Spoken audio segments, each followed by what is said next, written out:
करेंगे, परमेश्वर का धन्यवाद करेंगे कि उन्होंने आज की शाम एक बार फिर से ये मौका दिया है कि हम इसकी महिमा कर सकें। सबोपदेशक उसका 5वां अध्याय उसके पहले पद में सबोपदेशक का लिखने वाला कहने लगा, जब तू उसके भवन में जाए तो सावधानी से चलना और सुनने के लिए समीप जाना। प्रभु हम आपके भवन में आए हैं प्रभु जी आज की शाम। आज की शाम प्रभु हम आपके भवन में आए हैं ताकि हम मिलकर के आपकी बड़ी महिमा कर सकें। प्रभु जी हम प्रार्थना करते हैं जो लोग अभी भी रास्ते में हैं प्रभु, उनको अपने करीब अपने भवन में अपने उपस्थिति में लेकर के आइए प्रभु। प्रार्थना करते हैं प्रभु आज की शाम एक एक जन जब आपके भवन में आ रहा है, आपकी उपस्थिति में आ रहा है, आपके करीब में आ रहा है, एक एक जन आज की शाम आपकी उपस्थिति से भर जाने वाला हो सके। प्रभु हम सिर्फ आपके भवन में आए हैं आपका धन्यवाद करने के लिए प्रभु जी। हम कुछ क्षण आपके साथ व्यतीत करना चाहते हैं। धन्यवाद के साथ स्तुति गाऊंगा, हे यीशु मेरे खुदा। धन्यवाद के साथ स्तुति गाऊंगा, हे यीशु मेरे खुदा। उपकार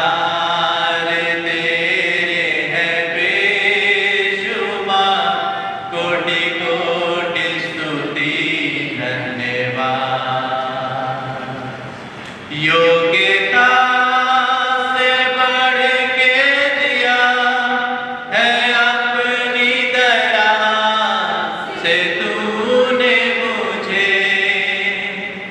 योग्यता से बढ़ के दिया है अपनी दया से तूने मुझे। मांगने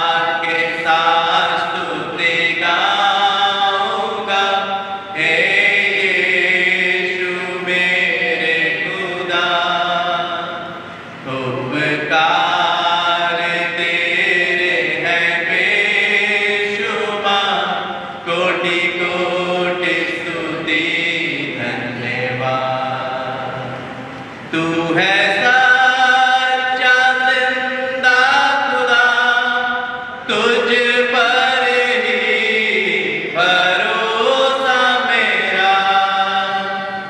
तू है सच्चा जिंदा खुदा, तुझ पर ही भरोसा मेरा।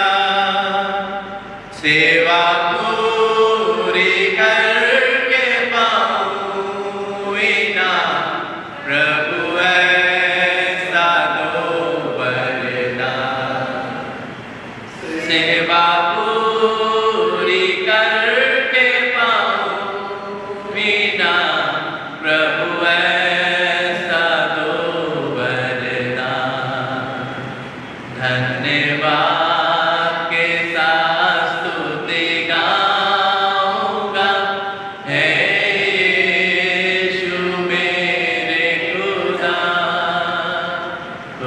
उपकार तेरे हैं बेशुमार। कोटि कोटि स्तुति धन्यवाद। कोटि कोटि स्तुति धन्यवाद। कोटि कोटि स्तुति धन्यवाद। प्रभु हम तेरा धन्यवाद करते हैं प्रभु। हम उस भीड़ को देख सकते हैं आज की शाम। प्रभु आपने जिस भीड़ को मुकर्रर किया है कि आज की शाम आपके उस मन्ने को ग्रहण करने वाले आएंगे, प्रभु उन्हें ले करके आइए, हर भीड़ से, हर रुकावट से उन्हें छुड़ा करके अपने भवन में ले करके आइए प्रभु जी। हम मिल करके आपका धन्यवाद करेंगे। धन्यवाद के साथ प्रार्थना उद्धार करता प्रभु यीशु के नाम से मांगते हैं, आमीन। Praise the Lord, praise the Lord. आइए हम प्रभु की महिमा करेंगे, उसकी स्तुति करेंगे। हम लोग भजन गाएंगे, भजन 41, भजन संख्या 41। बोलो जय, मिलकर जय, बोलो जय यीशु की जय। चाहे तो अपने स्थान पे खड़े हो सकते हैं। मैं विश्वास करता हूँ यकीनन प्रभु की उपस्थिति हमारे बीच में है, और जब हम इस भजन को गाएंगे यकीनन प्रभु खुश होकर के हमारे बीच में, हमारे मध्य में आएगा, अपने स्वर्गीय सिंहासन को छोड़ करके, और हमारे बीच में हमारे आराधना के साथ वो महिमा करेगा। बोलो जय, मिलकर जय, बोलो जय यीशु की जय।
गाना और गाएंगे इसके महिमा में। तेरा प्यार है महान, तेरा प्यार है यहाँ। मैं जो पहले मिलता था डाली मुझ पे प्यार है महान, तेरा प्यार है यहाँ। मैं जो पहले मिलता था तूने डाली मुझ पे तेरा प्यार है महान, तेरा प्यार है यहाँ। मैं जो पहले मिलता था तूने डाली मुझ पे क्यों ना बोलूं फिर मैं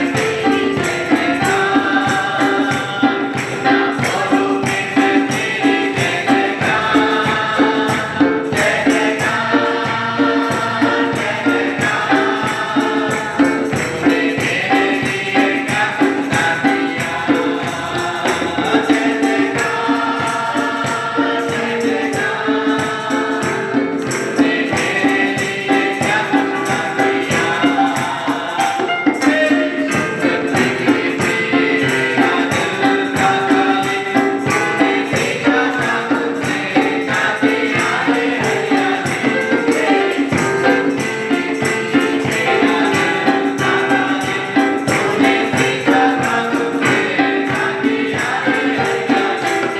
ना बोलूं फिर मैं तेरी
जय जयकार, जय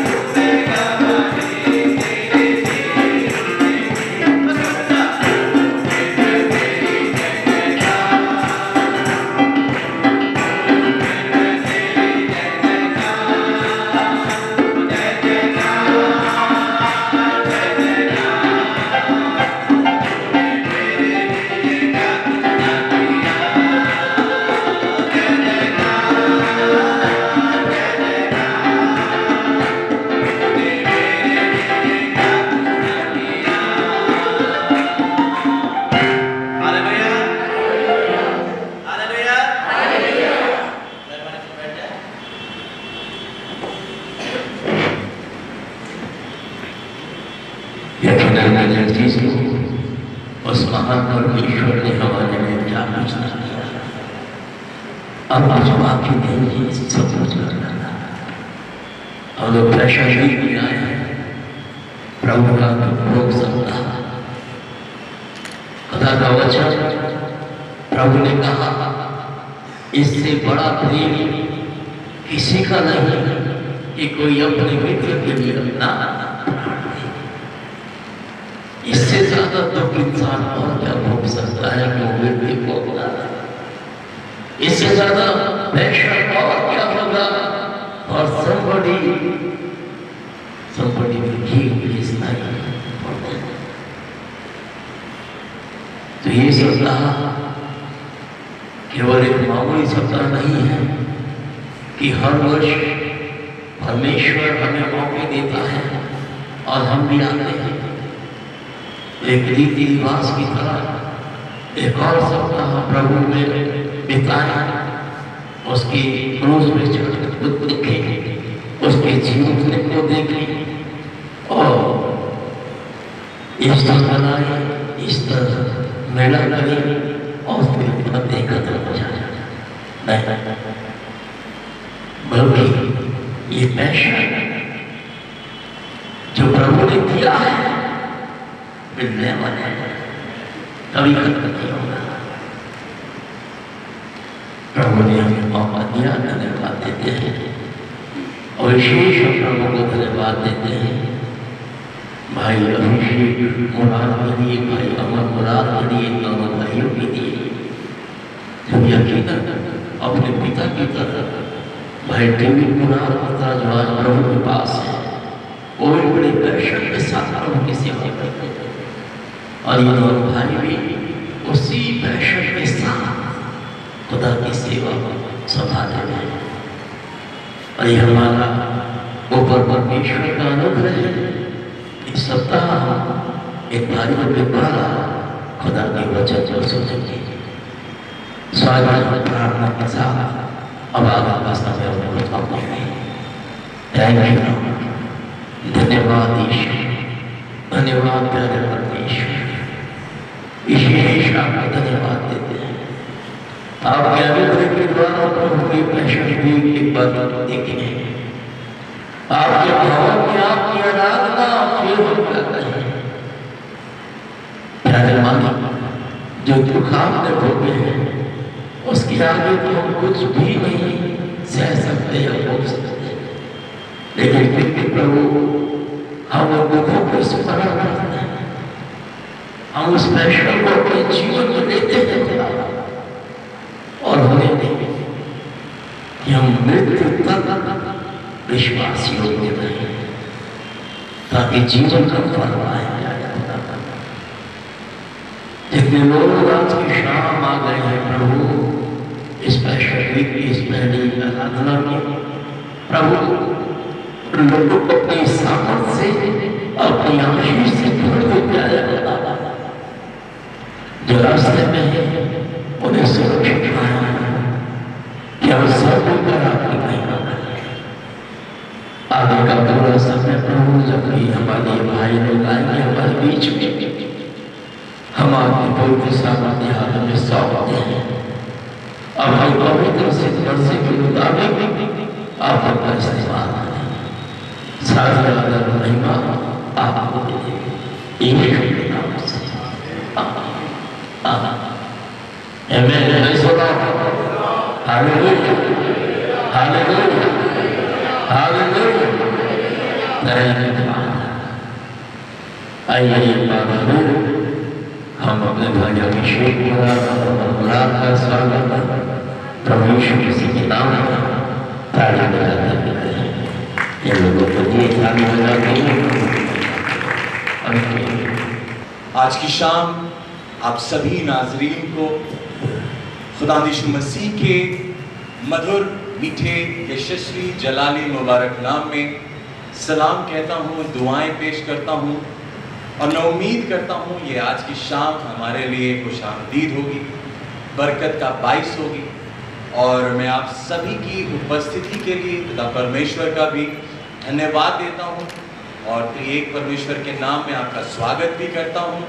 और मैं इससे पहले कि आपको आराधना में आगे लेकर के चलूँ, एक आयत मैं आपके बीच में पढ़ना चाहूँगा। आप अपने बाइबल लेकर के आए हैं तो निकाल लें। भजन संहिता उसका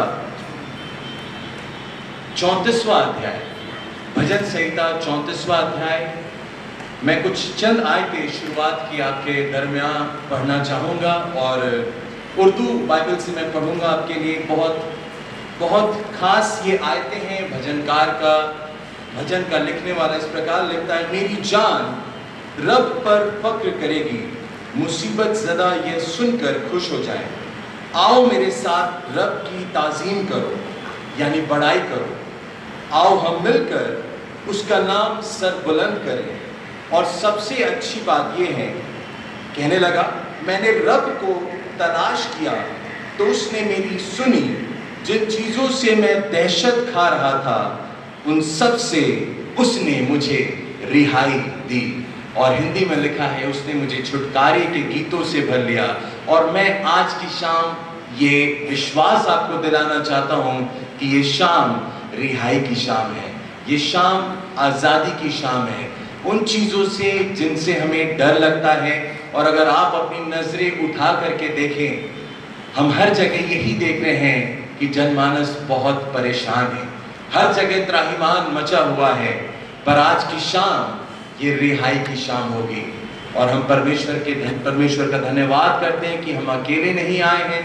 मेरे साथ मेरा भाई ब्रदर अमन मुरार भी आपके बीच में है, तो हम लोग खुदा की नगमा सराई कुछ करेंगे, कुछ गीतों के साथ परस्तिश करेंगे और प्रभु के नाम की महिमा हम लोग करेंगे।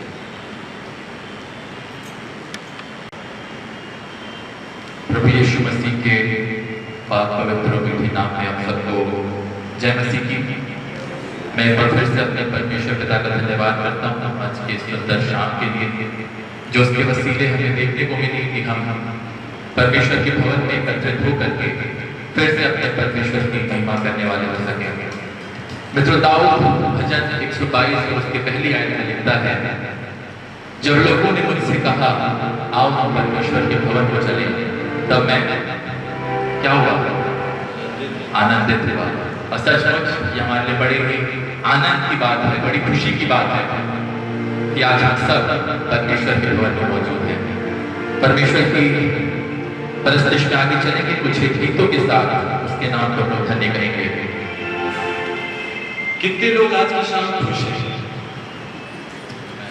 मुझे लग नहीं रहा है। Hallelujah, hallelujah, hallelujah. परमेश्वर के निकटता में आनंद की क्या है? क्या है? पीछे से आवाज नहीं आ रही। आनंद की भरपूरी है। Where God dwells, there is happiness, there is joy, where He is dwelling। और हम परमेश्वर के भवन में हैं। और एक सवाल मैं आपसे आज की शाम पूछना चाहता हूँ, कितने लोग स्वर्ग जाना चाहते हैं? बहुत मुश्किल हाथ उठ रहे हैं।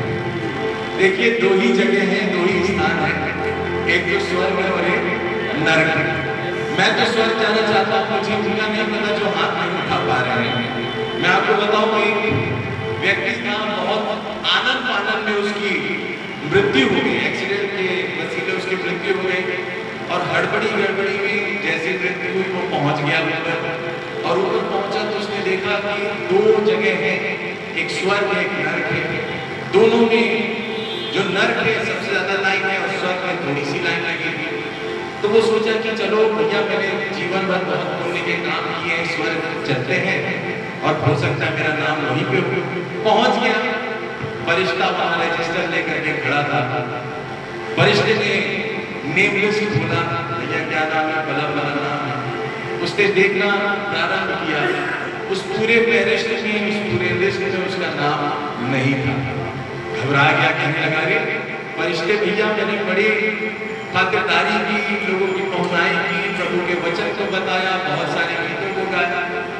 फरिश्ते ने कहा नहीं भैया, हम आपको जाने नहीं दे सकते हैं, आपका नाम यहाँ पर नहीं, आप जाके नरक वाले उसमें चेक करते। कहा नहीं फरिश्ते भैया, आपसे नम्र निवेदन है, हमें स्वर्ग ही जाना है, हमें स्वर्ग जाने दें। तो फरिश्ते ने कहा कि मेरे दो सवाल हैं और अगर तुम उसका एक्स्ट्रा ऑर्डिनरी उत्तर दे दोगे तो मैं तुम्हें स्वर्ग में दाखिला दे दूंगा, तुम्हें स्वर्ग आने की अनुमति दे दूंगा। इस आदमी ने सुना, इस व्यक्ति ने सुना कि चलो ठीक है भैया, दो सवाल हैं, पूछ लो, जवाब मैं कोशिश करूंगा देने की। तो फरिश्ते ने सबसे पहले उससे पूछा कि हफ्ते के वो कौन से दिन हैं जो टी अक्षर से शुरू होते हैं? आप हमें बताएं, हफ्ते के वो कौन से दिन हैं जो टी अक्षर से शुरू होते हैं, टी अल्फाबेट से? आप बताएं। एक्स्ट्रा ऑर्डिनरी जवाब चाहिए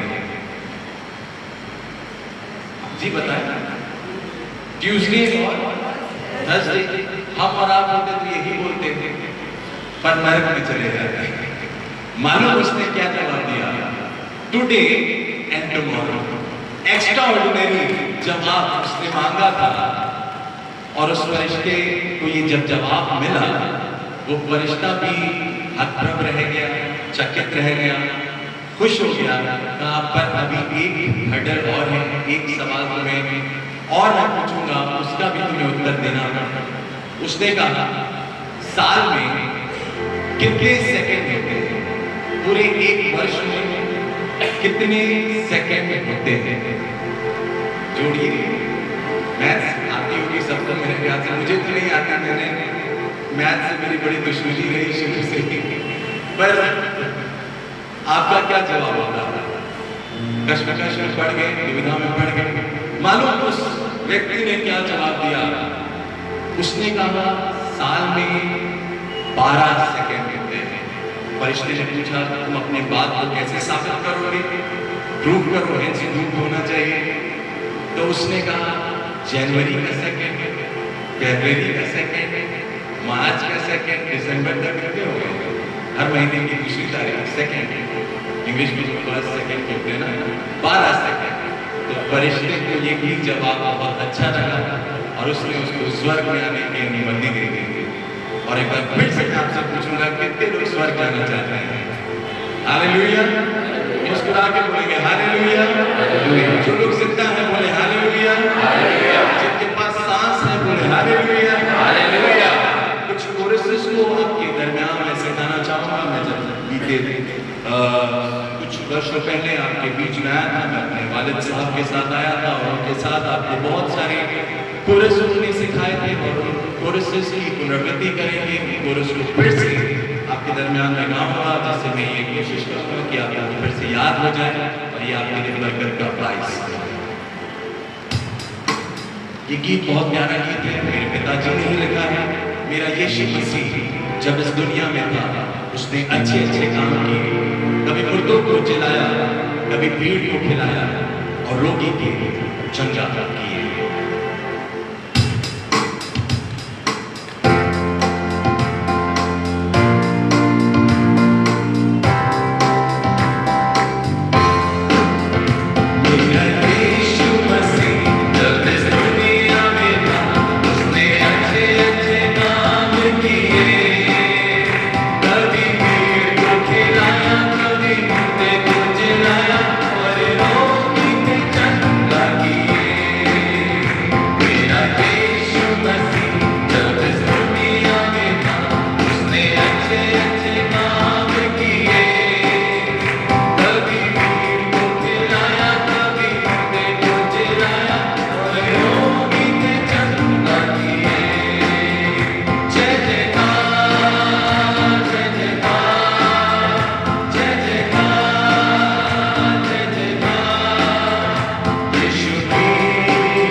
नहीं आते? ऐ सोने वालों जागो और मुर्दों में से जी उठो, तो मसीह का नूर तुम पर चमकेगा।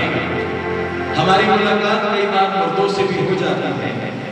जी हाँ, वो मुर्दे नहीं जो शमशान घाट में होते हैं, वो मुर्दे जो जिंदा होते हैं वो चर्च में आते हैं और चर्च में आकर के सो जाते हैं। आने वाले दिनों में बताऊंगा मैं, बहुत सारे ऐसे ऐसे हादसों से लोग गुजरे हैं जहां हमें मुर्दों को जगाना पड़ता है।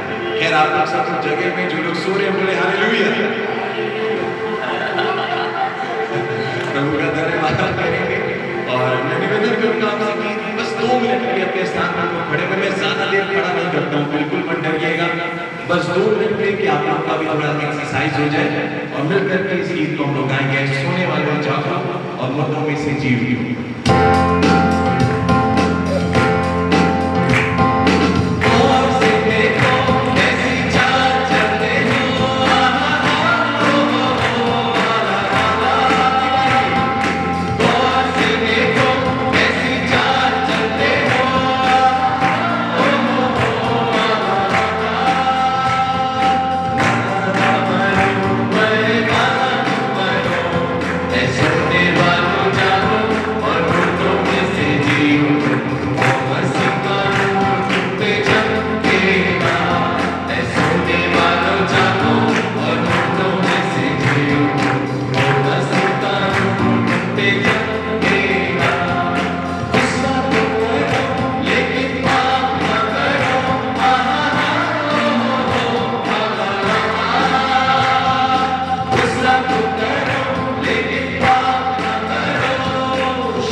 परमेश्वर के जोरदार हम ताली बजाएंगे।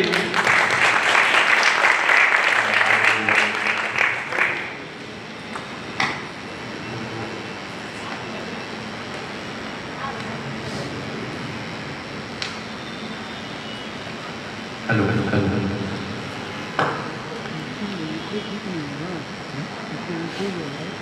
प्रभु की महिमा में हम लोग आगे चलेंगे और कुछ गीतों को भाई अमन के द्वारा सुनेंगे।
जानते हैं ताली बजाने के बहुत सारे फायदे होते हैं, किसी को पता है? ताली बजाने के बहुत सारे फायदे होते हैं और सबसे पहली बात जो है, हम तो यूपी से आते हैं और आप बिहार से आते हैं और दोनों जगह की एक समान एक बात है, विशेषता है दोनों जगह की, मच्छर होता है। तो जब जब हम ताली बजाते हैं तो मच्छर हमसे दूर भागते हैं, पास पास आते हैं, जैसे मारते हैं तुरंत वो किनारे हो जाते हैं। तो ताली बजाते रहे अगर मच्छर बहुत लगे हुए तो। दूसरा रीजन जो है, जब जब आप ताली बजाते हैं तो आपका पड़ोसी सोने नहीं पाता है, वो जग जाता है, क्या कर रहे भैया? तो ताली बजा करके अपने पड़ोसी को जगाते रहिए। और तीसरी बात ये कि जितनी ताली बजाते हो आप उतना शैतान को चाटा करते हो। तो मारोगे आप चाटे? Hallelujah, hallelujah.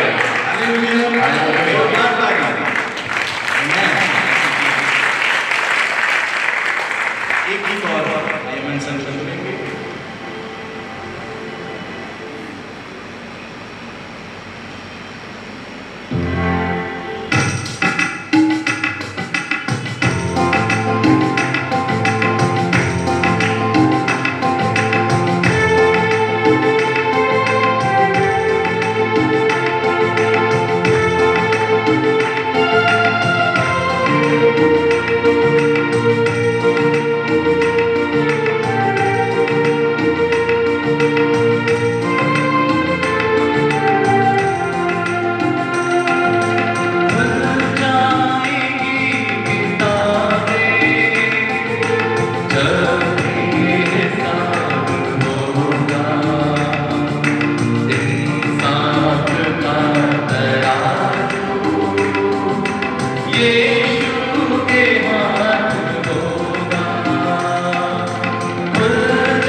हालेलुया। प्रभु के नाम को मैं एक बार फिर से धन्यवाद देता हूँ कि उसने सुंदर शाम हमें दिया जिससे कि हम प्रभु के नाम की महिमा हम 27 हम लोग मिल करके करने वाले हो सके। और कितने लोग आज की शाम खुश हैं? अभी हमने पूछा था और मैं एक बार फिर से आपसे पूछ रहा हूँ, क्योंकि मैं आपको बताऊं, संसारिक बातों को अगर आप देखेंगे, संसारिक बातों पे आप चिंतन करेंगे तो बहुत सारी बातें हमें निराश करती है, हताश करती है। पर दाऊद कहने लगा कि जब लोगों ने मुझसे कहा कि आओ यहोवा के भवन में चलें तो मैं आनंदित हुआ। कितने ये सौभाग्य की बात है कि परमेश्वर ने हमें और आपको जिंदों की जमीन पर रखा है कि हम उसकी महिमा करने वाले हो सके। और आज की शाम में ज्यादा समय ना लेते हुए आपको सीधे कलाम की ओर लेकर के चलना चाहता हूं। आप मेरे साथ निकाल लीजिए पहला कुरिन्थियों उसका पहला अध्याय, पहला कुरिन्थियों उसका पहला अध्याय और 18वीं आयत को कोई बुलंद आवाज में, ऊंची आवाज में पढ़ दे। पहला कुरिन्थियों उसका पहला अध्याय और 18वीं आयत। क्योंकि क्रूस की कथा, क्योंकि क्रूस की कथा नाश होने वालों के लिए मूर्खता है, नाश होने वालों के लिए मूर्खता है, परंतु हम उद्धार पाने वालों के लिए, परंतु हम उद्धार पाने वालों के लिए परमेश्वर की सामर्थ है। परमेश्वर की सामर्थ है। मेरे मित्रों, मेरे प्यारों, आज की शाम मैं आपसे बात करना चाहता हूं, क्योंकि क्रूस की कथा नाश होने वालों के निकट मूर्खता, परंतु हम उद्धार पाने वालों के लिए परमेश्वर की सामर्थ है। जमाने से हम इस क्रूस की कथा के बारे में हम सुनते आ रहे हैं, बहुत सालों से, जब से हमने होश संभाला आप भी सुनते आ रहे हैं। पर मैं आज की शाम आपसे एक सवाल पूछना चाहता हूं कि आपकी क्रूस की कथा को लेकर के आपका क्या मूल्यांकन है, आपकी क्या प्रतिक्रिया है। और मैं आपको निवेदन करूं, ये क्रूस की कथा यहाँ पर पौलुस हमें बता रहा है। जानते हैं क्यों बता रहा है? क्योंकि वो हमें समझाना चाहता है कि क्रूस की कथा जो है उन लोगों के लिए मूर्खता की बात है जो समझते हैं ये क्रूस की कथा बेकार की बातें हैं, व्यर्थ की बातें हैं। पर मैं आज की शाम आपसे निवेदन करूं, आप आज क्यों कलाम सुनने आए हैं? आज आप प्रभु के वचन को मनादी करने क्यों आए हैं? आज आप प्रभु के भवन में क्यों आए हैं? क्योंकि आपने क्रूस की कथा को मूर्खता नहीं जाना है मेरे मित्रों, मेरे प्यारों। और आज की शाम मैं आपसे निवेदन करूं, दो तरह के लोग पाए जाते हैं हमारे मंडली में, हमारे समाज में। और आपको मैं बताऊं, जिनके लिए ये क्रूस की कथा एक वो होते हैं जिनके लिए ये क्रूस की कथा एक मूर्खता का सबब होती है, पर एक वो होते हैं जिनके लिए क्रूस की कथा जिंदगी के रास्ते को दिखाती है, जो अनंत जिंदगी की ओर लेकर के जाता है, जो अनंत जीवन की ओर हमें लेकर के जाता है। और आज आपको मैं बताऊं, पौलुस अपने अनुभव को साझा कर रहा है, वो हमें और आपको बता रहा है कि हमारे लिए अगर चाहते हो जीवन धन्य करना, अगर चाहते हो जिंदगी में तुम्हारे आशीष आ जाए, तो उस क्रूस की कथा को अपने जिंदगी में उतार लेना। और आपसे मैं सवाल करूं, ये क्रूस की कथा क्या है? खुदा का कलाम मेरे मित्रों, मेरे प्यारों, बाइबल जो आप लेकर के आ रहे हैं, प्रभु का वचन जो लेकर के आ रहे हैं, यही तो क्रूस की कथा है। और क्या है क्रूस की कथा? प्रभु यीशु मसीह हमारे लिए मारे गए, प्रभु यीशु मसीह हमारे लिए गाड़े गए, प्रभु यीशु मसीह हमारे लिए क्रूस पर चढ़ाए गए और फिर से वो तीसरे दिन जी उठे। यही तो क्रूस की कथा है मेरे मित्रों, मेरे प्यारों। और मैं आज की शाम आपसे निवेदन करूं कि क्या आपके लिए क्या सार्थक मतलब को ये क्रूस की कथा रखती है? क्या आपके लिए इस क्रूस की कथा का वाजिब मतलब है? और मैं आपसे निवेदन करूंगा कि आज आप इस संदेश को सुन करके एक मूल्यांकन करना और एक अपनी जिंदगी में फैसला करना कि आपके लिए ये क्रूस की कथा का क्या मतलब है। और मैं आपसे निवेदन करूं, मैं आपसे बताऊं, एक शहर में मुझे जाने का मौका मिला और मैं उस शहर में अपने पिताजी के साथ गया हुआ था। और मैं और मेरे पिताजी देहरादून के शहर में प्रचार के सबब से गए हुए थे। और उस शाम को मेरे पिताजी ने नूह के ऊपर प्रचार किया था और नूह की जिंदगी के बारे में उन्होंने बताया था। और मैं आपसे बताऊं, एक डॉक्टर साहब क्या हमारा रात में खाना था, वो अच्छे विश्वासी थे, प्रभु के कार्यों में आगे रहते थे। और जब हम उस खाने की मेज पर बैठे, उन्होंने छूटते ही मेरे पिताजी से पूछा, भाई डेविड, आप ये हमें बताएं कि आपने जो नूह के बारे में प्रचार किया, वो कहानी क्या सार्थक है, क्या वो सही है, क्या वो सत्य घटना है? और मेरे पिताजी उनके ऊपर हंसने लगे।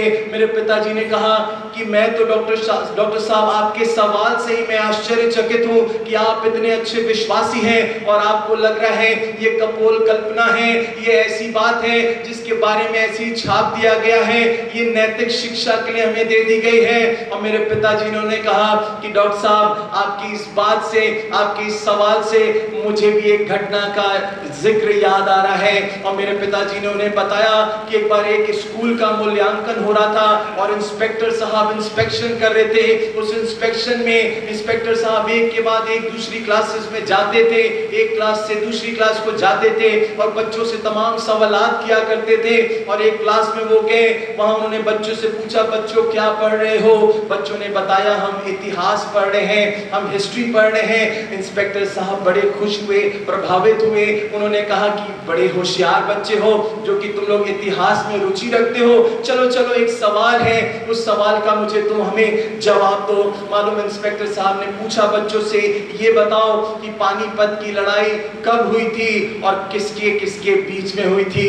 पूरी क्लास में सन्नाटा छा गया, शांति छा गई, कुछ समझ में नहीं आ रहा है। कोई बच्चे की हिम्मत नहीं हो रही है कि वो हाथ उठाए। पर मैं आपसे निवेदन करूं, वो इंस्पेक्टर साहब ने बच्चों का फिर से हौसला अफजाई किया और कहा, शाबाश बच्चों शाबाश, तुम बताओ, कोशिश तो करो। एक बच्चे ने डरते हुए, सहमे हुए हाथ उठाया। इंस्पेक्टर साहब बड़े खुश हो गए, कहे हाँ बेटा बताओ। और उस बच्चे ने मालूम इंस्पेक्टर साहब को क्या जवाब दिया?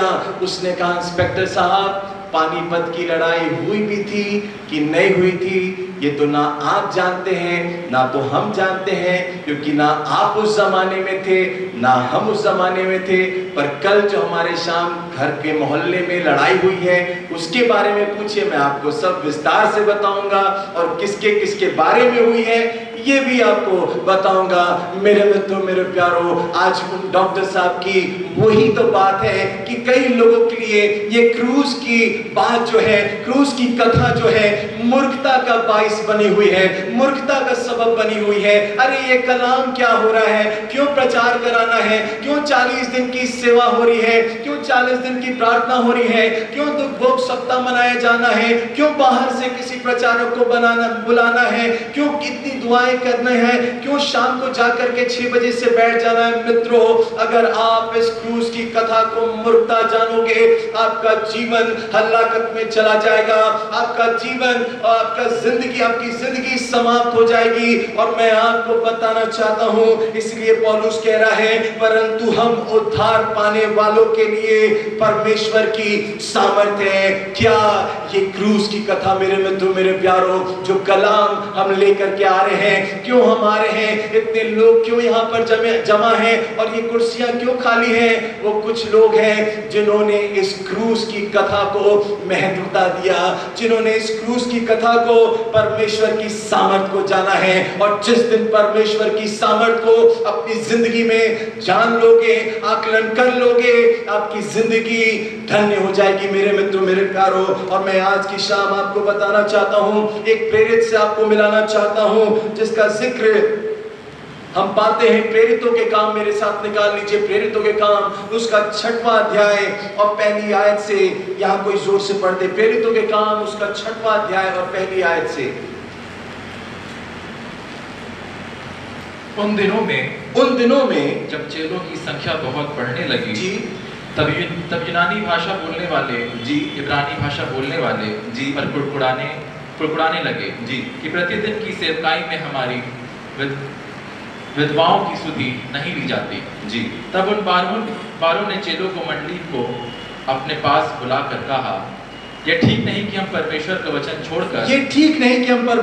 वचन छोड़कर खिलाने पिलाने की सेवा में रहें जी। इसलिए हे भाइयों, अपने में से 7 सुनाम पुरुषों को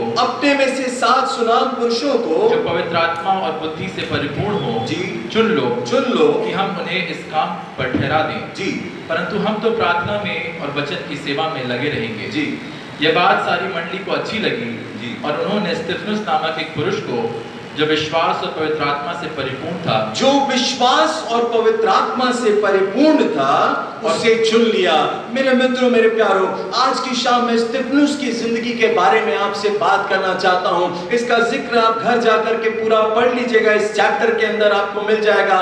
बात उन दिनों की है जब बहुत सारे चेले हो गए थे प्रभु के, और हर जगह सुसमाचार का प्रचार हो रहा था, हर जगह मन फिराव का प्रचार हो रहा था, और उस समय भी बहुत सारी बातें हो रही थी। और प्रेरितों ने बात किया कि हमें एक ऐसे कुछ लोगों की और दरकार है जो कि पवित्र आत्मा से भरे हो। और वहां पर स्तिफनुस नाम एक शख्स था, एक व्यक्ति था जो कि प्रेरित था, और उसको जो था पवित्र आत्मा से वो परिपूर्ण था और प्रभु के कार्य में वो गैरत रखता था, उसको चुना गया। और मालूम उसकी गैरत ऐसी थी कि हर जगह वो क्रूस की कथा को लेकर के जाता था, हर जगह वो क्रूस के पैगाम को लेकर के जाता था, हर जगह वो जाके चर्चा करता था कि मन फिराओ, स्वर्ग का राज निकट है। और आज भी मैं आपको बताना चाहता हूं मित्रों, मेरे प्यारों, बहुत सारे सताव हो रहे हैं। तस्वीर उठा करके देख लीजिए, बाइबल बताती है जैसे नूह के दिनों में था, वैसे ही मनुष्य के पुत्र के आने के दिनों में होगा। और होगा नहीं, वो सारी घटनाएं घटित हो रही है।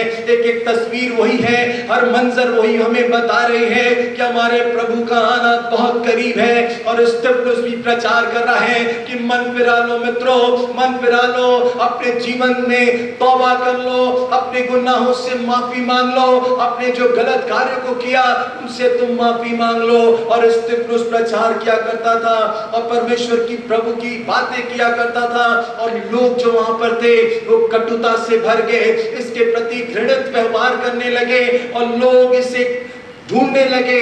इसके अपने लोग ही जो थे, जो कलीसिया के लोग ही थे कुछ, वही इसके खिलाफत में आ गए, और इन्होंने उसे ढूंढ लिया और सोचने लगे कि हम स्तिफनुस को मार डालेंगे, और षड्यंत्र करने लगे कि हम इसका नामो निशान मिटा देंगे। स्तिफनुस क्या कर रहे हो? स्तिफनुस क्यों तुम प्रभु के वचन को लेकर के जा रहे हो? तुम क्यों क्रूस की कथा का पैगाम बता रहे हो? तो स्तिफनुस का एक ही जवाब होता था, ये क्रूस की कथा मेरे लिए परमेश्वर की सामर्थ है। मेरे मित्रों, मेरे प्यारों, और आज की शाम मैं आपसे पूछना चाहता हूं, आप क्या मूल्यांकन कर रहे हो? आपकी क्या प्रतिक्रिया है? इतने सालों से ये क्रूस की कथा का पैगाम सुनते आ रहे हो, इतने सालों से आप इस क्रूस की कथा के बारे में चर्चाएं सुनते आ रहे हो, इतने इतने सारे संदेश सुने, इतने सारे कलाम की चर्चा सुनी, इतने सारे प्रभु के सेवकों के द्वारा वचन को आपने सुना, पर आपका क्या सार है, आपने क्या आकलन किया है मेरे मित्रों, मेरे प्यारों। और स्तिफनुस जा रहा है, प्रचार कर रहा है, उसे लोग धमका रहे हैं, स्तिफनुस ये प्रचार करना बंद कर दो, तुम्हारी जिंदगी खतरे में है, तुम मार डाले जाओगे। और एक दिन आता है मेरे मित्रों, मेरे प्यारों, उसे घेर लिया गया। प्रेरितों के काम उसके 7वें अध्याय की 54वीं आयत में लिखा, ये बातें सुनकर वे जल गए और उस पर दाग पीसने लगे, परंतु उसने पवित्र आत्मा से परिपूर्ण होकर स्वर्ग की ओर देखा और परमेश्वर की महिमा की, और यीशु को परमेश्वर की दाहिनी ओर खड़ा देखकर प्रेरितों के कहा, देखो मैं स्वर्ग को खुला हुआ और मनुष्य के पुत्र को परमेश्वर के दाहिनी ओर खड़ा देखता हूं। तब उन्होंने बड़े शब्द से चिल्लाकर कान बंद कर लिए और एकचित होकर उस पर झपट गए। स्तिफनुस घबरा नहीं रहा है, परिस्थिति प्रतिकूल हो गई है, लोगों ने घेर लिया है, उसे पत्थरवाह करने जा रहे हैं, उसे मारने जा रहे हैं। क्या काम कर रहा था वो? प्रभु के पैगाम को बता रहा था, इस क्रूस की कथा को बता रहा था, क्रूस की कथा के बारे में बता रहा था। पर वो जो वहां लोग थे, उन्होंने क्रूस की कथा को मूर्खता जाना मित्रों। पर स्तिफनुस हारा नहीं, हिम्मत नहीं हारा, क्योंकि उसे मालूम था अगर मेरी जिंदगी हलाकत में भी चली जाए, अगर मेरी जिंदगी समाप्त भी हो जाए, मेरा अस्तित्व समाप्त भी हो जाए, फिर भी मैं इस क्रूस की कथा को बताने से नहीं लजाऊंगा, बताने से नहीं डरूंगा। और अपने आखिरी समय तक वो मुस्कुराता रहा और उस क्रूस की कथा का पैगाम सुनाता रहा मेरे मित्रों, मेरे प्यारों, क्योंकि उससे मालूम था ये क्रूस की कथा उसके लिए परमेश्वर की सामर्थ है। और उसे मालूम था कि अगर मेरी मृत्यु भी हो जाएगी तो वो दिन दूर नहीं जब मेरा यीशु मुझे फिर से जी उठाएगा। वो पुनरुत्थान की सामर्थ को जानता था, वो प्रभु के मृत्युंजय की सामर्थ को जानता था मेरे मित्रों, मेरे प्यारों। और अगर से आप भी आज ये इल्म कर लें, ये यकीन कर लें कि क्रूस की कथा परमेश्वर की सामर्थ है, तो आपका जीवन भी धन्य हो जाएगा। और मालूम वही आगे जब आप पढ़ेंगे प्रेरितों के काम उसके 7वें अध्याय के 58वीं आयत से, वहां पाते हैं हम कि शाऊल था एक, जो शाऊल वहां पर है, शाऊल क्या कर रहा है वहां पर? कपड़ों की रखवाली कर रहा है। और उस नगर के बाहर लिखा है, निकलकर पथरवाह करने लगे और गवाहों ने कपड़े उतार रखे और वे स्तिफनुस को पथरवाह करते रहे। और वो यह कहकर प्रार्थना करता रहा कि हे प्रभु यीशु, मेरी आत्मा ग्रहण कर। फिर घुटने टेक कर ऊंचे शब्द से पुकार कर कहा, हे प्रभु यह पाप उन पर मत लगाना। मैं आपको बताऊं, शाऊल भी वहां पर है और शाऊल हंस रहा है, अरे स्तिफनुस कितने बड़े पागल हो तुम, तुम्हारे ऊपर लोग पत्थरवाह करने जा रहे हैं, फिर भी तुम क्या दुआ कर रहे हो? हे पिता, इन्हें क्षमा कर, इनका पाप इनके ऊपर मत जाने देना, ये अनजान है, इन्हें माफ कर देना। जब शाऊल ने इस दुआ को सुना तो वो सोचने लगा, अरे स्तिफनुस कितने बड़े मूर्ख हो तुम, अभी भी समय है कि प्रभु की बातों से हट जाओ, किनारा कशी कर लो, दूर हो जाओ। पर स्तिफनुस कह रहा है कि मैं प्रभु यीशु मसीह को पिता की ओर विराजमान देख रहा हूं, पिता के पास देख रहा हूं। उसकी आंखें प्रभु की सामर्थ को देख रही है, उसकी आंखें परमेश्वर की सामर्थ को देख रही है। आज आप किन चीजों के ऊपर नजर करके रखे हो? शायद जिन चीजों के ऊपर आपकी नजरें हैं वो आपको छोड़ करके चले जाएंगे, जिन चीजों पे आप इल्म करते हो वो चीजें आपको धोखा देके चली जाएंगी। पर आज की शाम अगर परमेश्वर की ओर नजर कर लोगे, इस क्रूस की कथा के ऊपर अपनी नजर को कर लोगे, तो मैं आपको बता दूं ये क्रूस की कथा आपके लिए बरकत का बाइस हो जाएगी मेरे मित्रों, मेरे प्यारों। और स्तिफनुस को जब मारा जा रहा था, पत्थरवाह किया जा रहा था, शाऊल वहां पर खड़ा है, मुस्कुरा रहा है, हंस रहा है। शाऊल जो है प्रेरितों को सताया करता था, कलीसियाओं के ऊपर अत्याचार किया करता था, पकड़ पकड़ के उन्हें बंदी गृह में डाला करता था। और मालूम जब तक वो वहां पर स्तिफनुस को पत्थरवाह कर रहे थे ये खुश था, और बाइबल बताती है वो उसके वध में सहमत था कि बहुत अच्छा हो रहा है, बहुत इल्म करते हो, क्रूस की कथा की बात करते हो, क्रूस की कथा की बहुत बड़ी बड़ी बातें करते हो, वचन की मनादी करते हो, वचन की सेवकाई करते हो, कलाम की बातें करते हो। आज शैतान यही कर रहा रहा है, हमारे कानों को बंद कर देता है। क्यों प्रभु का वचन सुनोगे? अरे ये तो बस ऐसी परंपरा चली आ रही है, ये ट्रेडिशन चला आ रहा है। मित्रों, मैं आपको बताऊं, This is the end time in which we are living. ये अंत का युग है। अगर अभी भी मन नहीं फिराओगे, आपका जीवन किस ओर जाएगा मुझे नहीं मालूम। मैं आपको बताना चाहता हूँ, बीते 2-3 वर्षों से, जब से कोविड ने दस्तक दिया, कभी किसी ने ये कल्पना भी नहीं किया था कि एक ऐसी महामारी आएगी जो हमारे अजीजों को हमसे दूर लेकर के जाएगी। और जिनके परिवारों में जो हादसे गुजरे हैं, हमने अपने पिता को खोया, हमने अपने बड़े भाई को खोया, हमें मालूम है कि किस तरह वो दर्दनाक चीजें हुई हैं। मैं आपसे निवेदन करूं मित्रों, बाइबल में लिखा है अंत के दिनों में बड़ी बड़ी महामारियां आएंगी और ये सिर्फ अभी शुरुआत है। अगर अभी भी आप वचन को नहीं सुन रहे हो, अगर अभी भी आप कलाम की मनादी नहीं कर रहे हो, अगर अभी भी आप क्रूस की कथा को मूर्खता समझ रहे हो, तो याद रखना वो दिन दूर नहीं जब न्याय सिंहासन के पास हम और आप खड़े होंगे और हमारा न्याय होगा। और स्तिफनुस का तो जीवन धन्य था, उसने अपने आप को पत्थरवाह होना भी वाजिब समझ लिया। उसने कहा मेरे लिए तो जीना मसीह और मरना लाभ, वो भी कह रहा है आज। और मैं आपसे निवेदन करूं, प्रभु के इस क्रूस की कथा की सामर्थ को पहचानते रहना, प्रभु के इस क्रूस की कथा की ताकत को, पावर को अपने जीवन में रखे रहना। और मालूम, जो शाऊल वहां पर हंस रहा था, एकाएक कुछ चैप्टर्स के बाद जब आप पढ़ेंगे तो बाइबल बताती है दमिश्क को जा रहा है, दमिश्क की सड़क पर जा रहा है, एकाएक तेज ज्योति चमकती है, आग चकाचौंध हो गई, कुछ रोशनी नजर नहीं आती है और एक अदृश्य आवाज ने उसे पुकार करके कहा, हे शाऊल तू मुझे क्यों सताता है? मेरे मित्रों, मेरे प्यारों, अगर आप खुदा के कलाम को व्यर्थ समझ रहे हो, अगर आप खुदा के कलाम को तुच्छ समझ रहे हो, अगर आप खुदा की इस क्रूस की कथा की सामर्थ को नहीं समझ रहे हो, तो याद रखिएगा वो दिन दूर नहीं जब परमेश्वर आपसे बात करेगा कि मेरे बेटे, मेरी बेटी, बचपन से तुम चर्च में आ रहे हो, मसीही परिवार में। एक बात याद रखिएगा, आज मेरी एक पास्टर जी से बात हो रही थी, उन्होंने कहा कि भाई अभिषेक, आपको मालूम धार्मिकता और आत्मिकता में बहुत बड़ा फर्क होता है। मैंने कहा बिल्कुल पास्टर जी, आप सही बोल रहे हैं। और उन्होंने मुझे कहा कि आज की तस्वीर यही है कि लोग धार्मिक ज्यादा हो गए हैं, आत्मिक कम हो गए हैं। मैं आपसे निवेदन करूं, धार्मिक होना अच्छी बात है, पर आत्मिकता में भी आगे बढ़ते जाना। अगर आप जैसे शरीर को तंदुरुस्त रखने के लिए हर समय आपको कुछ खाने की दरकार होती है, हर समय अच्छे अच्छे न्यूट्रिशंस को लेते हो, विटामिन्स को लेते हो, मिनरल्स को लेते हो, ताकि आपका शरीर हिष्ट पुष्ट रहे, वैसे ही आत्मिक जीवन के लिए इस क्रूस की कथा को अपने जीवन में आगे लेके चलते रहना। हर दिन अपने बच्चों के साथ इस क्रूस की कथा को की चर्चा करना, उस मेज को लगाना और प्रभु की महिमा को करते रहना।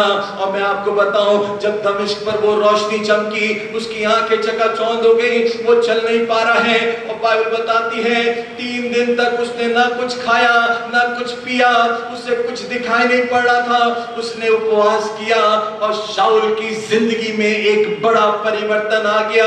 उसे अब ये समझ में आ रहा है, मैं जो स्तिफनुस के ऊपर हंस रहा था, मैं जो उस क्रूस की कथा को मूर्खता समझ रहा था, ये बरकत का बाइस है, ये मेरी जिंदगी के लिए एक नई उम्मीद है। और उसे मालूम हो गया, ये मैं जिस कार्य को कर रहा था, मैं जो लोगों को सता रहा था, बाइबल बताती है जो मेरे लोगों को छूता है वो मेरी आंख की पुतली को छूता है। और क्या कर रहे थे शाऊल? तुम लोगों को सता रहे हो, खुदा के लोगों को तुम तमाशा बना रहे हो। मित्रों, आज की शाम अगर भविष्य आपको चिंताएं सता रही हैं, आपके लोगों ने आपको सताया है, आपको बीमारियों ने सताया है, आपको प्रतिकूल परिस्थितियों ने आपको सताया है, निराश मत होना, क्योंकि युद्ध हमारा नहीं, युद्ध यहोवा का है। और मैं आपसे निवेदन करूं, इस क्रूस की कथा को मूर्खता मत समझना, इस क्रूस की कथा को परमेश्वर की सामर्थ जानते रहना। और बाइबल बताती है, जब आप पढ़ेंगे प्रेरितों के काम उसके 26वें अध्याय की 19वीं आयत से तो आप जानने पाएंगे कि अग्रिप्पा राजा के सामने ये शाऊल जो है खड़ा है और कह रहा है, उससे पढ़ लीजिए उसकी 26वें अध्याय की 20वीं आयत में, परंतु पहले दमिश्क के फिर यरूशलेम के रहने वालों को सब यहूदिया के सारे देश में अन्य जातियों को समझाता रहा कि मन फिराओ। और 22वीं आयत में लिखा है, सो परमेश्वर की सहायता से मैं आज तक बना हूं और छोटे बड़े सभी के सामने गवाही देता हूं। और 23वीं आयत में लिखा है कि मसीह को दुख उठाना होगा और वही सबसे पहले मरे हुओं में से जी उठकर हमारे लोगों में और अन्य जातियों में ज्योति का प्रचार करेगा। आज कह रहा है अग्रिप्पा राजा के सामने, अग्रिप्पा राजा, अभी तक मैं कलीसियाओं को सताता था, अभी तक मैं प्रभु के लोगों को बहुत प्रेरित किया करता था, प्रताड़ित किया करता था, उन्हें सताया करता था, उन्हें बहुत दुख दिया करता था, पर आज की शाम में ये इकरार करता हूं कि मैं उस क्रूस की कथा के पैगाम को बताने से नहीं लजाता हूं, मैं नहीं शर्माता हूं और मेरे लिए भी जीना मसीह और मरना लाभ है। मेरे मित्रों, जिस घड़ी आप उस क्रूस की कथा के स्वाद को चख लोगे, परमेश्वर की सामर्थ को अपने जीवन में जान लोगे, आपका जीवन धन्य हो जाएगा, आपकी जिंदगी धन्य हो जाएगी। मालूम क्या, हम कई बार प्रभु की बातों को नहीं समझ पाते हैं क्योंकि हम शारीरिक तरीके से सोचने लगते हैं, शरीर की तरह से हम सोचने लगते हैं, हम आत्मिक आंखों के तरह से नहीं देखते हैं। और मैं आपको बताऊं, चेले भी प्रभु को नहीं समझ पाते थे। प्रभु ने क्या कहा, ये मेरी देह है, इससे तुम खाया करना, ये मेरा लहू है, इससे पिया करना। चेले घबरा गए, कहने लगे, अरे हम आपका मांस खाएंगे, हम आपका लहू पिएंगे, हम अघोड़ी है क्या, हम औघड़ है क्या? मित्रों, अगर क्रूस की कथा की बातों को समझना है तो आत्मिकता में आगे बढ़ना पड़ेगा, आत्मिकता में आगे बढ़ना पड़ेगा। और आत्मिकता में कैसे आगे बढ़ोगे?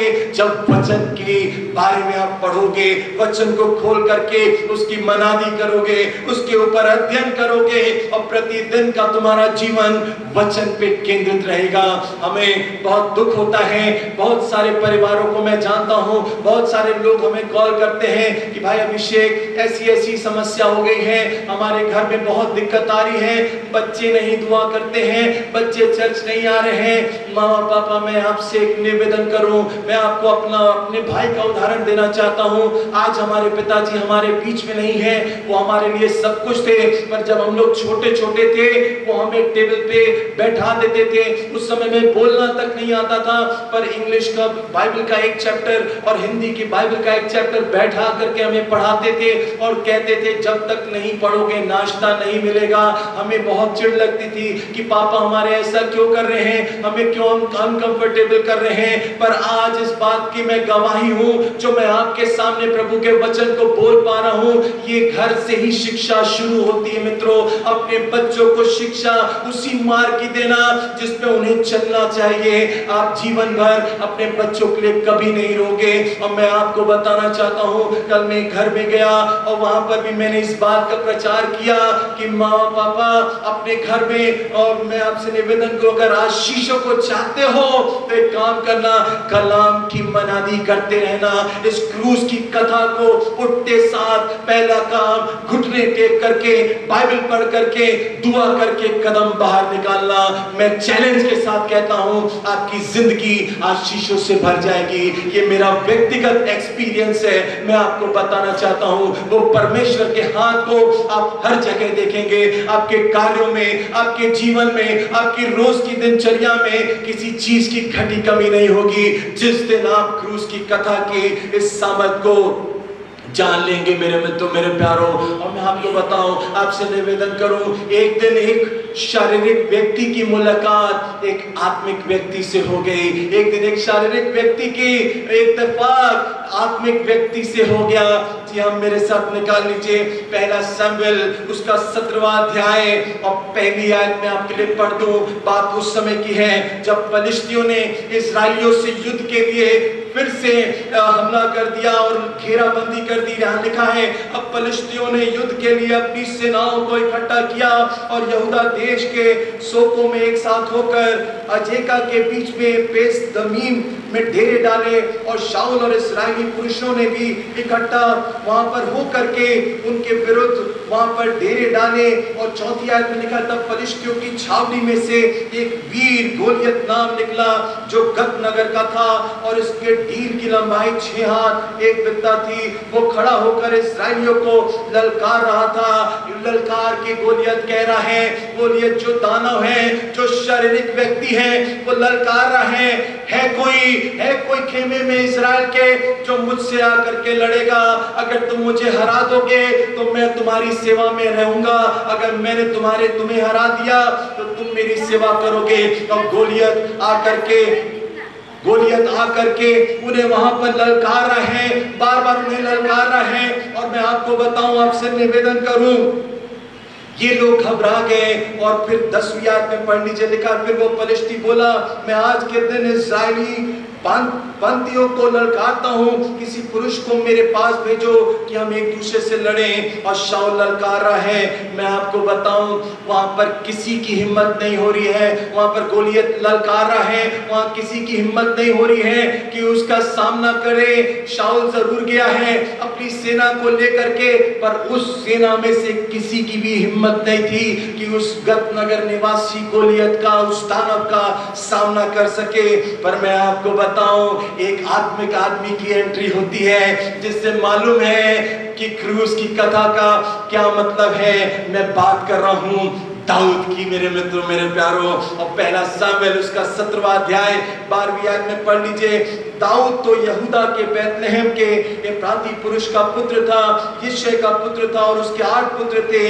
मेरे मित्रों, उस यिशै ने अपने बेटे दाऊद से कहा एक काम कर, तेरे भाई लोग, मालूम उसके जो 3 भाई थे वो शाऊल के फौज में थे, एलियाशीब, अबीनादाब और शमा, वो वहीं पर थे और उस छावनी में वो भी गए हुए थे गत नगर गोलियत के खिलाफत में। और दाऊद को यिशै ने बोला, दाऊद एक काम कर, अपने भाई लोगों के लिए पढ़ लीजिएगा पहला सामुएल 17 अध्याय पूरा घर जाकर के। कहने लगा तू जा इनके लिए भोजन लेकर के जा, पनीर की टिकिया लेकर के जा, रोटी लेकर के जा। और जैसे ही वहां दाऊद छावनी में पहुंचता है, एक बार फिर से गोलियत ने ललकारा और वहां से सब के सब इस्राएली लोग भाग गए। और दाऊद खड़े होकर देख रहा है, अरे ये कौन है जो ईश्वर की सेना को ललकारा है, ईश्वर के लोगों को ललकार रहा है, ये कौन खतना रहित पुरुष है। और वहां बाइबल बताती है पहला सामुएल 17वां अध्याय 33वीं आयत, शाऊल ने दाऊद से कहा तू जाकर फलिश्ती के विरुद्ध नहीं युद्ध कर सकता। मालूम दाऊद ने फिर लोगों से गुफ्तगू की कि क्या बात है, क्या रीजन है, क्या चीजें हो रही है। तो दाऊद को बताया गया कि ये दानव जो है कहता है कि अगर तुम हमें हरा दोगे तो हम तुम्हारे अधीन हो जाएंगे, पर किसी की हिम्मत नहीं हो रही है। दाऊद ने बोला कि अच्छा ये बताओ इनाम क्या मिलेगा।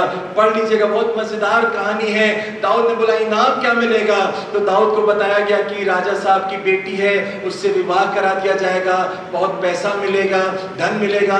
बार बार पूछ रहा था लोगों से। तो उसके भाई लोग आकर के उसको डांटने लगे, कहने लगे भाग जाओ यहाँ से, अपने घर जाके के अपना भेड़ बकरी चलाओ। उसको नहीं ये मालूम था कि ये सब बातें क्यों हो रही है। उसने कहा कि तमाम लोगों से फिर पूछा कि ये सही बात है कि इनाम मिलेगा कि नहीं। ये चर्चा शाऊल तक पहुंच गई। शाऊल ने बोला कि बुला ले आओ उसको, उसकी भी हिम्मत का हम लोग टेस्ट ले लेते हैं। और दाऊद छोटा सा आ गया, वहां पर शाऊल के सामने खड़ा हुआ। शाऊल कहने लगा तुम जाओगे लड़ने। कहा बिल्कुल राजा साहब, उसकी क्या हिम्मत है जो सेनाओं के यहोवा ईश्वर के लोगों को ललकार दे, वो तो खतना रहित है, उसकी क्या हैसियत है, वो कैसे खुदा के लोगों को ललकार दिया। और बाइबल बताती शाऊल ने कहा 33वीं आयत में दाऊद से कहा तू जाकर उस फलिश्ती के विरुद्ध नहीं युद्ध कर सकता क्योंकि तू तो लड़का ही है। मित्रों, एक बात मैं बताऊं, आज दुनिया आपको लड़का ही समझेगी, अरे अभी तो लड़के ही हो, अभी तो यूथ में ही हो। पर मैं आपको बताऊं, जिस दिन खुदा के कलाम को लेकर के निकल जाओगे, परमेश्वर अपनी सामर्थ से भर करके इस्तेमाल करेगा। जिस दिन क्रूस की कथा के पैगाम को लेकर के निकल जाओगे, दुनिया तो हंसेगी, दुनिया तो तुच्छ जानेगी, पर परमेश्वर तुम्हें तुच्छ नहीं जानेगा।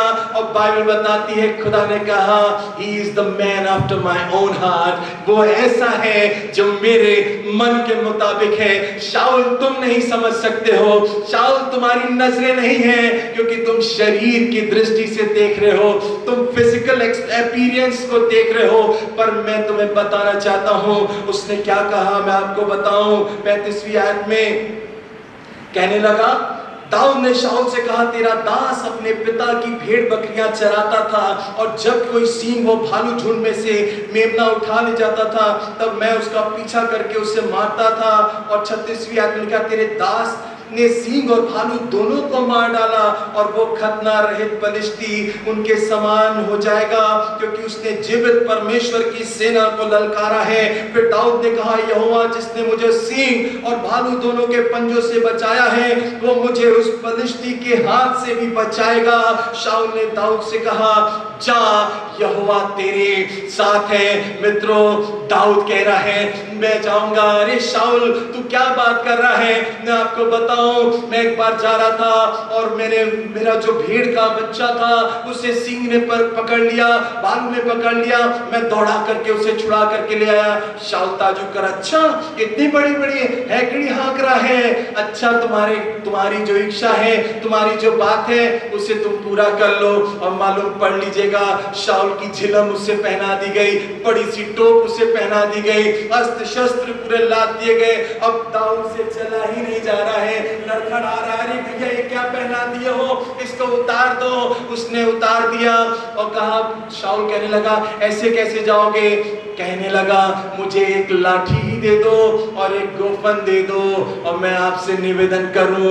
उससे मालूम है ये क्रूस की कथा मूर्खता नहीं है, क्योंकि परमेश्वर मेरे साथ है। और एक लाठी लेके निकल गया, एक गोफन लेकर के चला गया, 5 पत्थर उठा लिए, और गोलियत गत नगर निवासी देख रहा है, हंस रहा, अरे तुम कौन आगे हो, कुत्ता समझ के मारने आए हो क्या? बाइबल में पढ़ लीजिएगा, ऐसे ही लिखा है। गोलियत ने यही अल्फाज इस्तेमाल किए कि मुझे कुत्ता समझ रहे हो क्या, कि मैं भाग जाऊंगा। मित्रों, दाऊद ने एक ही बात कही, मैं सेनाओं के यहोवा के नाम से आता हूं, मैं क्रूस की कथा को लेकर के आता हूं, मैं क्रूस के पैगाम को लेकर के आ रहा हूं, उस क्रूस के पैगाम को जिसे तुम मूर्खता समझ रहे थे, उस क्रूस के पैगाम को जिसे तुमने बहुत हल्के में जाना। और मैं आपसे निवेदन करूं, आज की शाम अगर आपके जीवन में भी कुछ समस्याएं आ गई हैं, बहुत बड़ी नजर आ रही हैं, परिस्थितियां हंस रही हैं आपके ऊपर, बीमारियां हंस रही हैं आपके ऊपर कि अब कुछ होने वाला नहीं है, बीमारी लाइलाज हो चुकी है, परिस्थितियां प्रतिकूल हो चुकी है, तुम्हारा कोई पुरसा हाल नहीं है, तुम्हारी कोई चिंता करने वाला नहीं है, उन चीजों से कह देना, बीमारियों से कह देना, परिस्थितियों से कह देना, मेरे पास क्रूस की कथा है, छुटकारे का पैगाम है, आशीष का पैगाम है, बरकत का पैगाम है मेरे मित्रों, मेरे प्यारों। और मैं समाप्त करूंगा, पर इससे पहले एक खुदा के नजीर से आपकी मुलाकात करा दूं। जी हाँ, मैं बात कर रहा हूं शिमशोन के जिंदगी के बारे में। शिमशोन को खुदा ने अपना नजीर चुन लिया था, और बात उन दिनों की है। पढ़ लीजिए मेरे साथ न्यायों की किताब, उसका 15वां अध्याय। बाइबल बताती है, परंतु कुछ दिनों के बाद गेहूं की कटनी के दिनों में शिमशोन बकरी का एक बच्चा लेकर अपनी पत्नी से मिलने ससुराल गया, और कहा, मैं अपनी पत्नी के पास कोठरी में जाऊंगा। परंतु उसके ससुर ने भीतर जाने से उसे रोका, और उसके ससुर ने कहा, मैं सचमुच यह जानता था कि तू उससे बैर ही रखता है, इसलिए मैंने उसको तेरे संग विवाह कर दिया। क्या उसकी छोटी बहन उससे सुंदर नहीं है? उसके बदले उसी से विवाह कर ले। शिमशोन ने लोगों से कहा अब चाहे मैं पलिश्तियों की हानि भी करूं तो भी उनके विषय निर्दोषी रहूंगा। शिमशोन गया था अपनी पत्नी से मिलने, उसकी मुलाकात नहीं हो पाती है और उसके ससुर से उसकी गुफ्तगू चलती है। पलिश्तियों पे वो क्रोधित हो जाता है और मालूम आपको उसने 300 लोमड़ियों को पकड़ करके पलिश्तियों के खेत में आग लगा दी, उनके फसलों को बर्बाद कर लिया। और पलिश्तियों को जब पता चला उन्होंने इसको घेरने का प्रयत्न किया और शिमशोन भागा और भाग करके गुफा में जा करके छिप गया। और ये पलिश्ती आकर के सताने लगे उन लोगों को, खुदा के लोगों को चढ़ाई करने लगे और खुदा के लोग आकर के कहने लगे शिमशोन वे तुझे ढूंढ रहे हैं। शिमशोन ने कहा कि काम करना, तुम मुझे मारना नहीं, तुम मुझे बांध करके उनके हाथ में सौंप दो। पूरा जिक्र घर जाकर के पढ़ लीजिएगा, न्याययोग 15 उसका 16वां अध्याय, वहां आप जानने पाएंगे। उसको वहां सामने डाल दिया गया, शिमशोन को उनके आगे सौंप दिया गया। और बाइबल बताती है जब शिमशोन को वहां उसके लोग को दुश्मनों के हाथ में दिया गया, पलिश्तियों के हाथ में दिया गया, शिमशोन बंधा हुआ है और रो रहा है कि ये क्या होगा, अब कैसी चीजें होंगी। पर उसको मालूम है मुझे घबराने की आवश्यकता नहीं है क्योंकि मेरे पास क्रूस की कथा है। और बाइबल बताती है, पढ़ लीजिए न्याययोग की किताब उसके 15वें अध्याय की 16वीं आयत को। तब शिमशोन ने कहा गधे की 14वीं आयत से मैं आपके लिए पढ़ दूं, वो लही तक आ गया तो पलिश्ती उसको देखकर ललकारने लगे। तब यहोवा का आत्मा उस पर बल से उतरा और उसकी बाहों के रस्सियां आग के से समान झुलस गई और टूट गई। तब उसको गधे के जबड़े की एक हड्डी मिली और उसने उसको हाथ बढ़ाकर उठा लिया।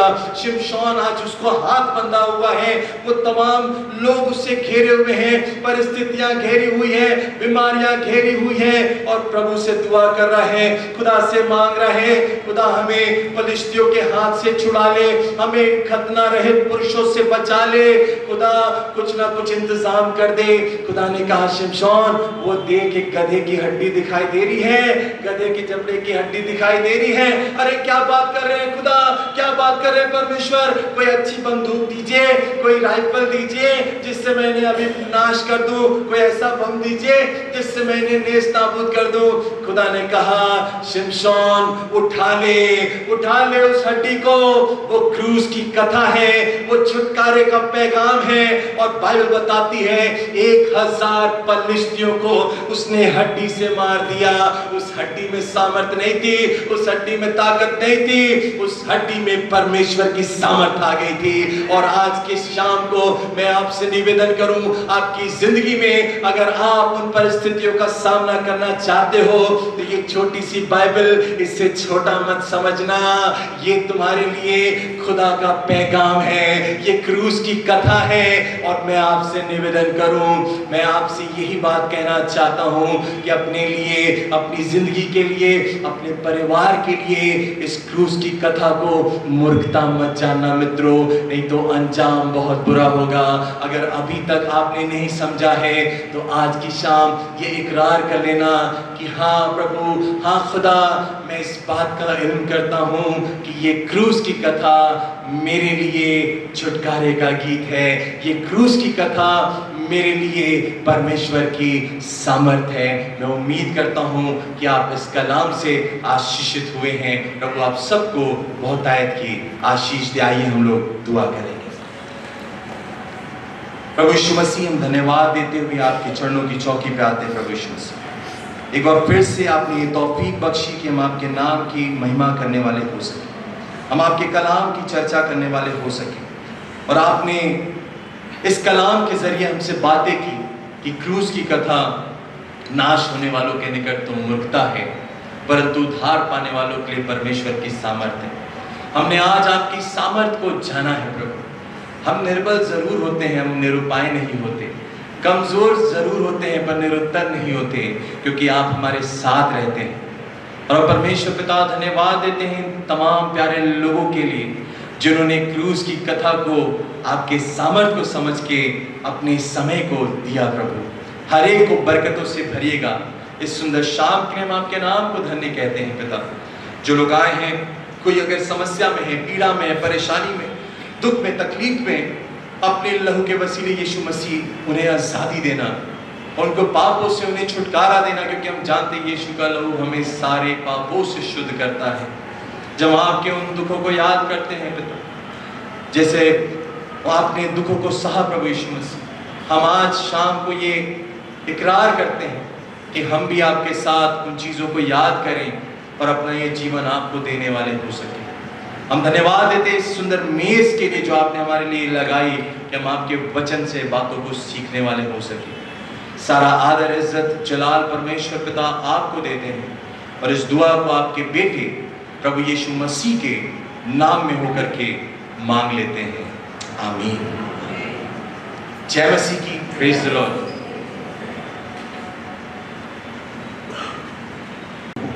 अजीजों, परमेश्वर को हम धन्यवाद देते हैं यकीनन इन सुंदर वचनों के लिए। और सचमुच क्रूस की कथा मूर्ता है उनके लिए जो नाश हो जाएंगे। नाश होना ही है जिन्होंने क्रूस को मूर्ता समझ लिया है। लेकिन हमारे पास परमेश्वर की सामर्थ्य है। डॉक्टर बिली ग्राहम ने अपने संदेश में एक बार कहा कि बच्चा भटक गया है और अपना, हो सकता है सही घटना हो यूएस की, वो अपना घर का एग्जैक्ट पता बता नहीं पा रहा है, लेकिन हाँ वो एक ऐसा बताता है कि मेरे घर के पास एक क्रॉस है, और क्रॉस का वो वर्णन बड़े अच्छे से उसको याद है, वो बता देता है और कहता है मुझे बस वहां ले जाओ, मैं अपना घर खोज लूंगा। तब तक पुलिस वाले समझ गए कि इस जगह की बात कर रहा है। घर का एड्रेस उनको भी नहीं पता, लेकिन वो उस बच्चे को क्रूस के पास उस जगह ले गए। बच्चा अपने घर में अपने माता पिता के पास चला गया। तो मेरे अजीजों, ये व्यर्थ नहीं है कि हम क्रूस की कथा लोगों को बता रहे, सुना रहे। किसी को भटकना है तो भटकता ही रहेगा, लेकिन जिसको अपने पिता के पास पहुंचना है वो पहुंच जाएगा। आज की शाम एक और विशेष घटना घटी थी। यीशु मसीह एक फरीसी के यहाँ जाके बैठ गया था, सरदार के यहाँ जाके बैठ गया था, और एक स्त्री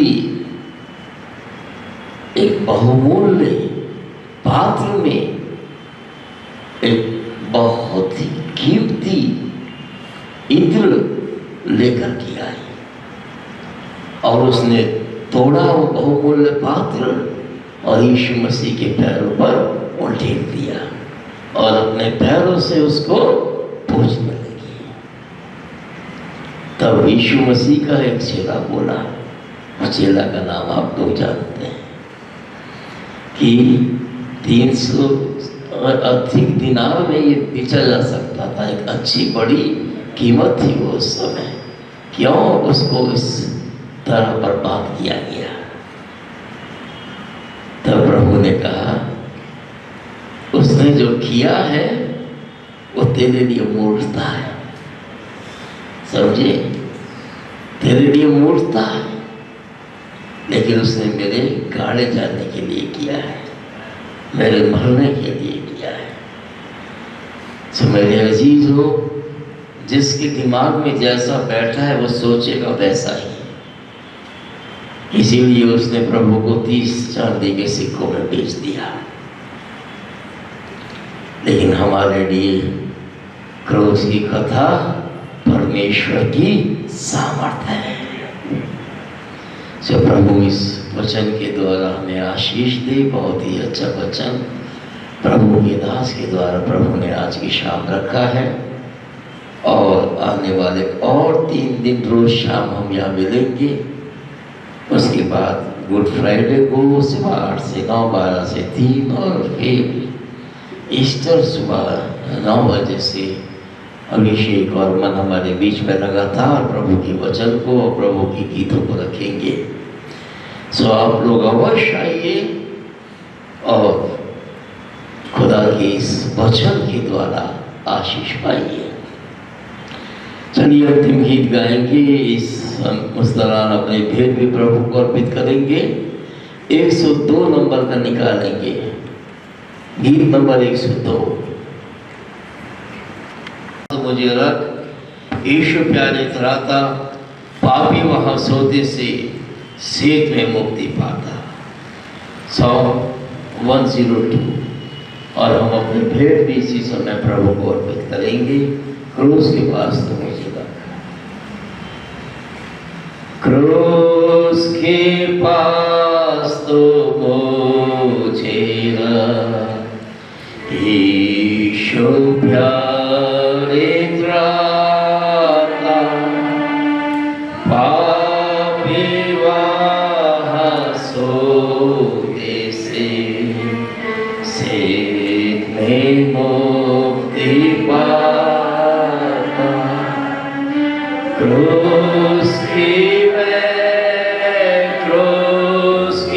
मैं बड़ाई करूँगा, जब तक मैं आनंदित हूँ, पार न पहुँचूँगा। क्रूस के पास जब मैं आया, प्रेम और कृपा पाई, वहाँ किरण सूर्य की मेरे दिल में आई। क्रूस की मैं बड़ाई करूँगा, जब तक मैं आनंदित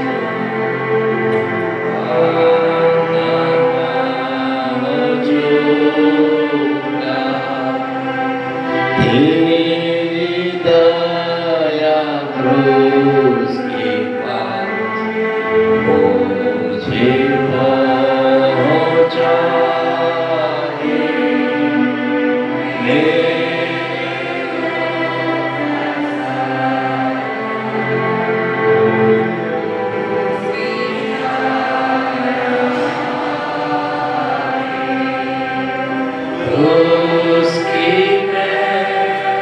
क्रूस की मैं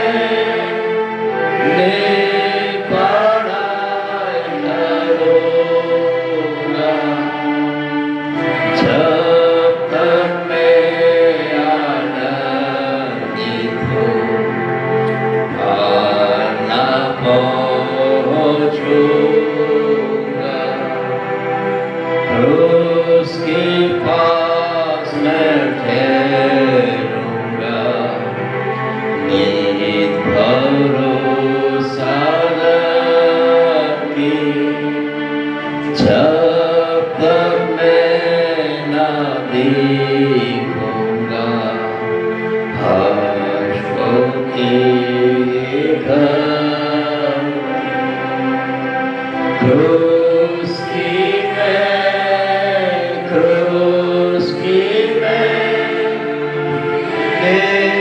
बड़ाई करूँगा, जब तक मैं आनंदित हूँ, पार न पहुँचूँगा। कल भी आइए मेरे अजीजों और लोगों को मिलाइए। इस समय हम सच्ची मोहल्ले से निवेदन करते हैं, सामने आएंगे। कोई सूचना बोलना है तो बोलेंगे, नहीं तो प्रार्थना में अगुवाई करेंगे।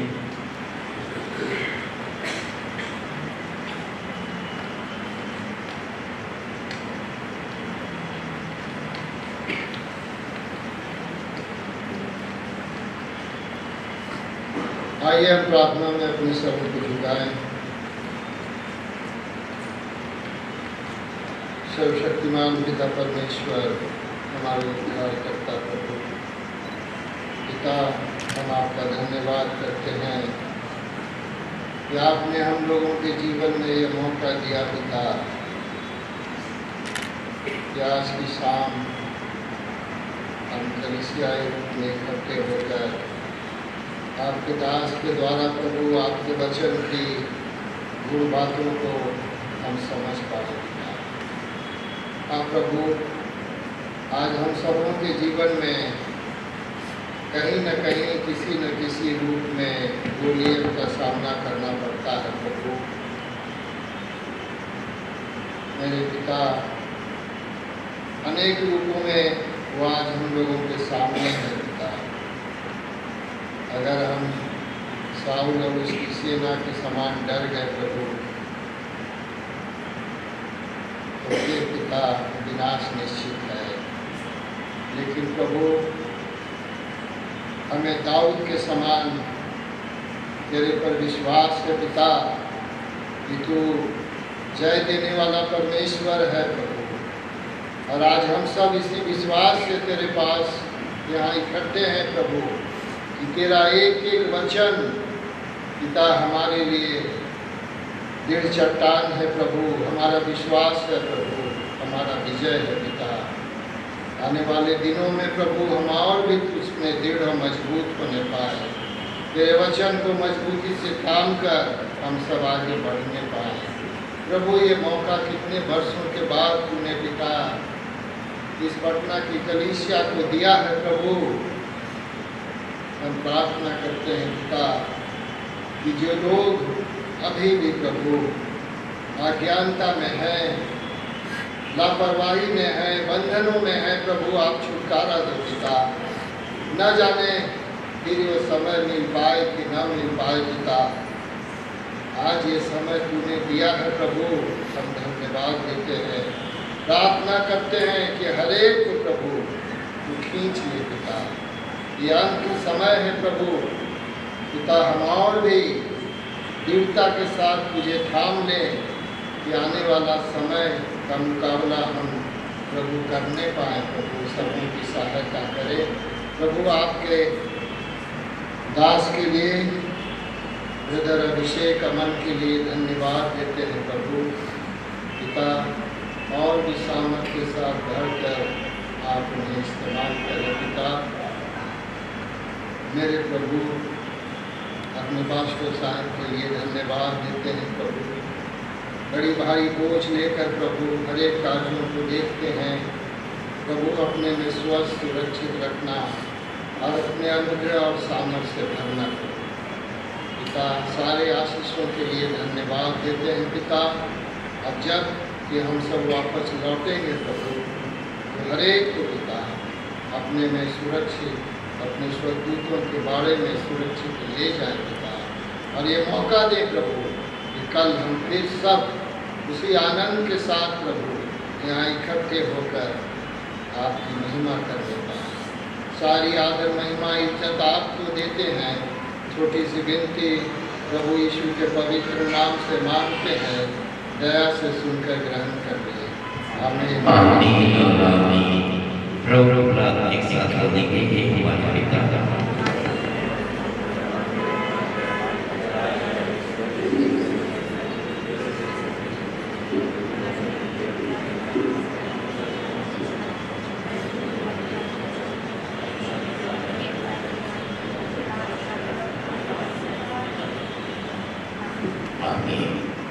हमारे परमेश्वर पिता का प्रेम, प्रभु यीशु मसीह का अनुग्रह, पवित्र आत्मा की संगति और सहभागिता अब से लेके हमेशा तक प्रत्येक विश्वासी के साथ, हम सबों के साथ इस विशेष भोग सप्ताह में, स्पेशल वीक में और आने वाले हमारे पूरे जीवन में हमेशा हमेशा होते रहे।